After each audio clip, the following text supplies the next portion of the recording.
Anyway. So today's video is all about the data, the numbers of our cruise from bringing Noeta 5728, Nordhavn, down from Anacortes to La Cruz, and all the numbers and the data that included. With, yes. Yeah. Welcome aboard. We are Alexa, Pat, and Gilligan the Fat Boat Cat. Follow us as we live aboard and cruise the U.S. and Mexico on our 57-foot Nordhavn Noeta with no ETA. So, first off, just to give you some background knowledge, this started back April 9th. It was just after the eclipse. We were in Mexico and we'd gone up to the line of totality. And so from that time to about now, that's been 36 weeks. April 12th? Yeah, or 36 like weeks. So that was, well, April 9th or so. 9th, yeah. Yeah, so that's been about 36 weeks ago. So that's when this whole adventure started, and that's just 8.5 months. To be exact, 252 days to today. Thanks, James. Thanks a lot, James. And I'll link another video here if you want to hear why that's James Knight's fault. But, so not long ago, 8.5 months ago, we started this adventure and bought a boat in Homer, Alaska. And then spent a lot of time in Anacortes getting work done. About 2 months. Yeah. And but you can see the videos. Yeah, we can post those videos here too. And from there, we brought it down. So, but it did, from the time the idea was planted to get a new boat, to the time we sold our boat, packed everything off our boat, bought another boat, and drove out of Mexico, that was 13 weeks. It went really fast. Yeah. Stars all aligned, everything went really quickly, and 13 weeks later, we were off our boat and heading to our new boat. Yeah. That took... it's like, yeah, wow. That took about, I'll say 800 loads to our 2 storage shed. Probably not 800, but... Yeah, there's another video on that. I would say every bit of 40 loads to our storage shed, which we're currently unloading.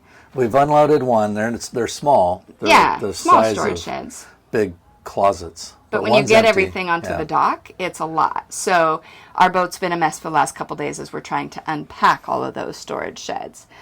So then we got in our car and we drove 2,500 miles from La Cruz up to Anacortes to go meet our boat. Via Boise, via Northern Washington for a family reunion. Yeah. And then Anacortes.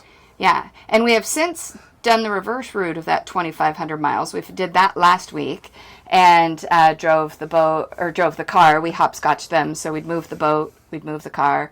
And then last week drove the car into Mexico. Yeah. So that's 5,000 round-trip driving miles that, in addition to our miles put on the boat. But the boat data, that's the important part usually that people care about. So before we could start cruising south, we did hang out in the shipyard like we said. So we hauled out August 12th. We went back in the water September 14th. That was 31 days. But then there was a problem with the shaft. That's the shaft saga video. And we had to haul out 4 days later, again. September 16th, and spent 18 more days on the hard getting that worked on. So for a total of 49 days in the shipyard. Yay. That was our favorite. Living on the boat in the shipyard. Yeah. So how many projects did we do in the shipyard? Number of projects, Yacht Tech did 60. That was on their list. Alexa and I did another 60 smaller ones. She did some 3D printing, buying necessities, cleaning, wood repair, tearing out wire, headliners, name on the boat, removed lights, added lights, removed old equipment. We got a new life raft because the old one was beyond service. And it was going to cost as much as a new life raft. So that's the route we took on that one. Took out some stid chairs. We did all sorts of stuff. So lots of projects. So probably well over 140 projects were done in the 49 days that we were in Anacortes. So we did a lot. Normally, a lot of those projects we would have maybe staggered over a few years. That's what we did on the last few boats. Yeah, but on this one we felt... We had the expertise, we had the guys that work on these boats, and there were some big projects that needed their expertise, and we decided to do it up there just because of that. we installed new inverters, which took, there's 2 of them, so they're stacked, and that took a lot of time and a lot of brain power. And I knew that one was going to be beyond me. I've done one inverter, but when you add 2 of them, and then you can combine them to make 240 volts and all sorts of stuff, it was a pretty big task. In fact, we had Dan, he was a retired Boeing engineer involved, and I'm sitting there watching him scratch his head, and James scratch his head, so I knew I wasn't up to it.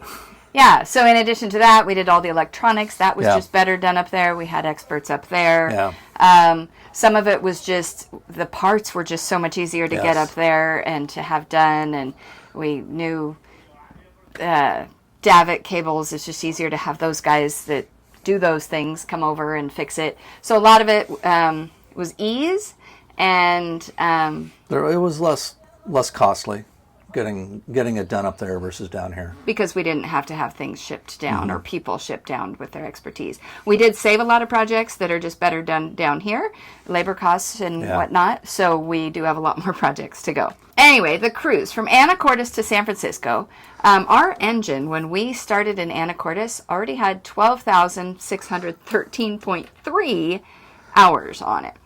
Now, that's a lot of hours for an engine, but not these engines, and people shouldn't be concerned. These, it's a commercial, continuous duty diesel.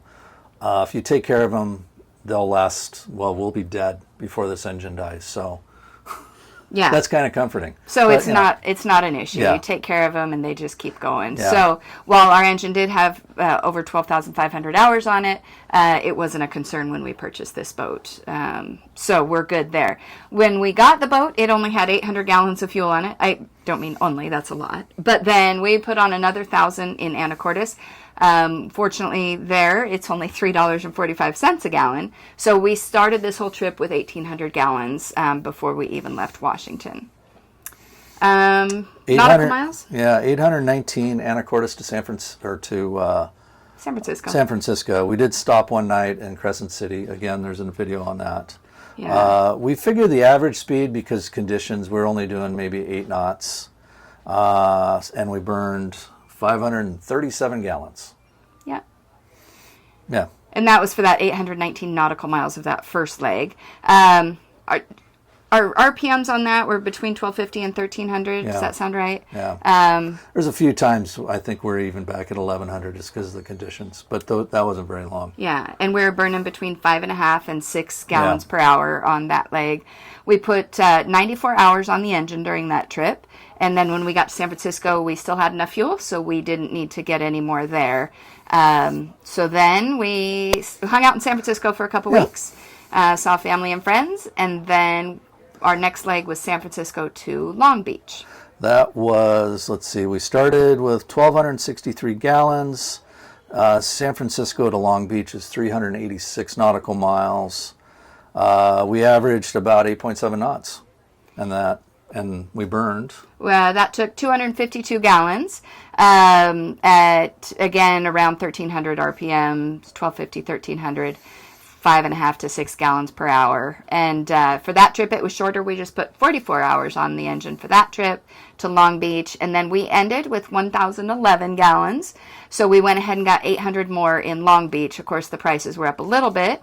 There was $4.50 a gallon. So that was another cha-ching of $3,600 for fuel in Long Beach. A little over $1 a gallon more. That hurt. But it was cheaper in Long Beach than trying to do it in San Diego or even Mexico at that time. Yeah. So next leg was Long Beach to Ensenada, Mexico.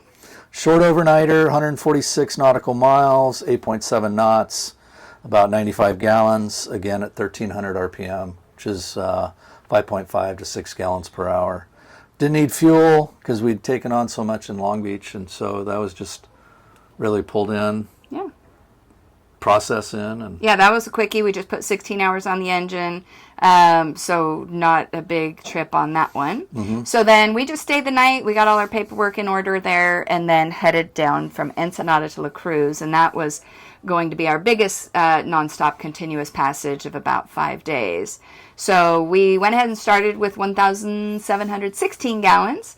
because that one was 980 nautical miles, which is a longer trek. Again, at the 8.7 knots, but we did use 642 gallons for that 5 days. And these figures, there was generator runtime, so that increased the fuel burn. Yeah. Yeah, there was 5 nights. We figured that was about 55 gallons of diesel. And we ran the generator for things like... Well, the first night there was some weird electrical stuff going on. We since figured out what was going on. We have these great big LED lights that light up the sea at night, but they require 240 volts. So we ran the generator to get those. Yeah, and we were using the water maker a little bit, testing it, and then we also thought we had a water leak. Turns out we didn't. We had a water faucet drip. We had an owner-operator error. Exactly. So, overall numbers then. We ended with 1,000 gallons in the tank, pretty much. Around 1,000 gallons of fuel left in the tank. We used 1,526 gallons. That includes the entire cruise and generator usage. So we were operating a little higher RPM than optimum, partly because, when we were coming down from Anacortes, we were beating into the seas a little bit. And then once we got south, we had such good conditions that we wanted to take advantage of it. Yeah. So we pressed a little more. We did. Yeah. So total miles for this entire trip was 2,331 nautical miles. And we ended engine hours on the... I just ran it this morning, and it was 12,901. Awesome. So that's... So hours, you guys doing maths at home, the numbers might not add up now. There's always the little, hours that we use to get to the fuel dock and those little things. Yeah. But... So total hours that we put on the engine in our 48 days of cruising, stops and goes, but the total hours we put on was around 279 hours. That probably went up a little bit because our new number, so. Okay, yeah. Around. Yeah, approximate. Yeah. If it was 24 hours cruising and we didn't have any stops, it would have taken us 10.3 days to do that amount of cruising. And in the end, it was a 48-day journey. 48 days. So what are some other things besides the fuel and the efficiency and all that kind of stuff? Engine room. It gets hot. Engine room, temp. It averaged about 110 degrees over the engine. I have a couple temperature sensors down there right over the engine. It'd be anywhere from 110, maybe 120 on a warmer day, which has led to another project. The exhaust blanket, it wraps the exhaust pipes. There was a slight gap between the exhaust pipe and a flange, so that was allowing extra heat to spill out. So I'm working on that one. So since we're on temperatures, what other temperatures in the engine room? You go down with your little heat gun all the time. What are you shining it at? I shine it at the alternator just to see what that's doing. I shine it at basically the radiator cap. I'll do a temperature difference between the coolant coming out of the keel cooler versus going in to see kind of what the temperature difference is. Yeah. You were checking the shaft too, weren't you? I was checking the shaft gland because we were still adjusting it. I got it settled down to about 100, 105, depending on the RPMs that we're running.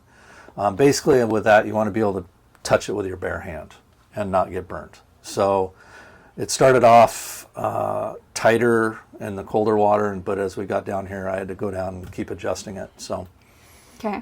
And then also, when heading down into the engine room, you were transferring fuel, and we do that because we run out of a day tank. So do you want to explain that? The older Nordhavns don't have day tanks. The newer boats will have a dedicated fuel tank that you can transfer fuel into, and then the engine burns directly out of that tank. The older boats had, like this boat, you have 4 tanks, 2 main and 2 little tanks. We've turned the forward port tank into a day tank, so we transfer all the fuel from the other 3 tanks into that tank, and that allows you to, you can run that fuel through a Raycor filter. I have one that's 2 microns, so you're essentially cleaning that fuel before it goes into the tank. And then it'll allow you, if you're doing a really long passage, you can drain all the other tanks without fear of running the engine out of gas. Yeah. It also kind of helps stabilize, balance the boat a little bit. If I take fuel out of the starboard tank, then I'd have to take fuel out of the port tank. You just kind of want to keep the boat on an even keel. So you would do that 2 times a day, morning and evening, right? Yeah, I'd do it after everybody's night shift. Generally, Alexa would go down, take a nap, and then I'd either start it right before she'd wake up or after she'd wake up, and we're both awake during the day. And then I'd go down and do it again in the afternoon before sunset, so we could run all night. Yeah. So if you twice a day, 11-ish days, so 22 transfers of fuel. 22 transfers of fuel. I did. I went down and just checked the engine room. If nothing else, I'd just go down there, stand, look around, smell, listen, take the earmuff off, and just listen to see what's going on. And he'd do that every 3 hours. So on the every 3 hours, that's 8 per day. At 11 days, you did 88 engine room checks. Yeah. But you had mentioned sleeping, so 3 is our number for sleeping. 3 is we sleep in 3-hour shifts at nighttime. That seemed to work really well for us. Different cruisers do it differently. Some like 4 hours or longer. Some people just as needed, and you wake your partner when you need to. Yeah, and there were times when could have kept going, and then there was also times when where is she? But so at nighttime, starting around 9 o'clock or so, one of us would go to sleep for 3 hours and then rotate in the other. We just always like to have somebody at the helm. Yeah. There are alarms that can alert you if certain things pop into within your radar. And solo sailors will do that. They'll need to sleep, so you set an alarm. We don't need to do that. They don't sleep. They don't really sleep. No, they never sleep. Solo, yeah, they never sleep. Yeah, they do. Anyway, so we do it in 3-hour shifts. During the day, we seemed, even on the 5-day cruise, we were pretty much both awake the whole time. Yeah. If one of us needed to just go lay down, we could, but it worked. By day 2 or 3, we were into our groove. I'd say the end of day 2, definitely we're both feeling really good. Yeah, so we could have kept going. Yeah. Other fun facts. We got other fun facts on there. Fun facts. Fun facts. We had 33 meals. Alexa. I had 35 Twizzlers at least, because that was a full package that was gone by the time. But you were all about the ding-dongs. Yeah, I ate a box of ding-dongs. That would be probably 12 ding-dongs, so I don't want to hear it. Probably 18 eggs, a lot of breakfast stuff. I listened to 4.5 audiobooks. I listened to 3. All right, and I have to go finish my half, because I have to finish mine too. Yeah, now that's going to drive me crazy. We did have 300 gallons of water that we used. We did lose about 40 of those with what we thought was a leak. Turns out it was a drip from a faucet up above. So that I had used, it's up on the deck by the dinghy. I'd used that in Anacortes, so it has been leaking since Anacortes. Yeah. Just this little drip. And oops. Yeah. And then we found it. Cups of coffee. I don't drink coffee. 33 cups of coffee. That would be him. We did have the 3 engine alarms, but that was covered in a video. Yes. Yeah. And I actually have the part that I need to replace, so... Yeah, so the engine alarms, turns out they weren't critical things, but we'll be fixing that. We had 4 bird hitchhikers along the ride. We had 2 brown-footed boobies, and we had 2 ashy storm petrels along for the rides. Let's see, at least 2.5 hours of paperwork. That was in Ensenada. Oh, at least. That doesn't count the other hours I spent when I drove down to try and do some paperwork. But did a lot of paperwork. It included 1 side road trip from Ensenada through Tijuana. That's why we're here, because she got the tip. I got paperwork. Canceled, and so we're all legal. Bunch of Coke Zeros. 10 mini Cokes? That's way more than that. Way more. Yeah, if there were 11 days. Maybe like 20 on that. Yeah. Let's see, we had 6 liters of Stanidine. That's that fuel additive. I think that was in the video. A previous one, explaining the Stanidine, but basically it helps for engine maintenance, engine cleanliness. The engine holds 44 quarts of oil, which is due again I got to go change it. Yeah. I've got the oil standing by. So yes. 20 is the number of Stugeron I took. Stugeron, the medical term is Sinerzine, is a seasick med. I do get seasick in big water. And while many of the days, especially towards the end, I probably didn't need it, I was taking it not as often, but just in case, because we all know, well, not all of us, but some of us know very well what it's like to be seasick on a journey, and it's no good. So I was taking those. And then what else? We had more than 11 sunsets and sunrises. No, not if we did 11 days. That's 11 sunsets and 11 sunrises.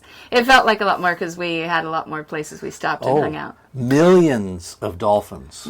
Well, millions might be pushing it. Maybe thousands.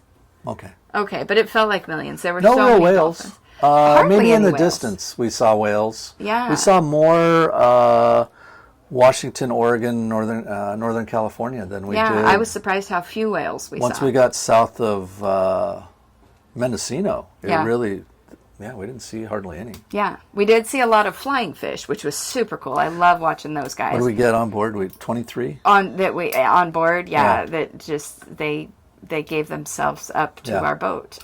It was an offering to Gilligan, but he didn't want to have Gilligan didn't want to have anything to do with it either. So let's see. We saw 2 cruise ships. in close vicinity. Close vicinity. Yeah, that we were playing chicken with a couple of times. There were a bunch off in the distance for sure. We had 2 fishing boats in the middle of the night that we all coincided at the exact spot in the ocean. Yeah, that was awesome. I just want to know how or why that happened. The physics of the law of physics. Crazy. That there's all this water and we all end up on the same path. We did have a Navy ship, Mexican Navy ship, that we had to get out of his way because he was towing a disabled Navy ship. Yeah. Yeah. 0 is the amount of booze on our trips. While we do enjoy a drink and a cocktail and a beer and a wine. We operate the boat dry. Yeah. I wouldn't say that's like a super hard rule. I mean, we don't drink. We've never had a drink. Yeah, while we cruising. reserve the right, I guess, if there's something. We need a champagne toast, I suppose. Yeah. But absolutely, it's dry. It doesn't make sense to have a drink while you're cruising. Now, however, as soon as we dock, we have a tradition where we do shots of brown sugar bourbon, and anybody who's helped us is also doing shots. If you touch a line, you get a shot. Yeah, so that's not to say once we're tied up, it's a thank you to Poseidon. Poseidon. So that one is a big thing. But in the end, we had 2 super happy people. And 1 fat boat cat. That really didn't care. Yeah. He just didn't care at all. Actually, he did. The night we entered the bay, Banderas Bay down here, he became extremely animated and active. For 10 days, he could care less where we were, but as soon as we entered that bay... He was so excited. Yeah, he started sniffing, he was running around the boat. Yeah. He knew he was home. He did. And the big question is, what's the cost on all this? Yeah, you don't buy a boat to save money. You don't. So just get over that. And pretty much everything, like the Anacortes work, we had our budget, and then we're like, it'll probably be 20% more than that. Yeah, you get a budget, add 20%. And then it was more than that. And then it was over that. You don't want to even know. And, once we start cruising, costs are fuel and marinas. Yeah, we've paid a lot of stuff forward. Right. So, we won't have to deal with the shaft, knock on wood for a while. Yeah. Hydraulic hoses, fuel lines, that kind of stuff. Yeah. The electronics are updated. Those will last, conceivably we could have these for 20 years. Yeah.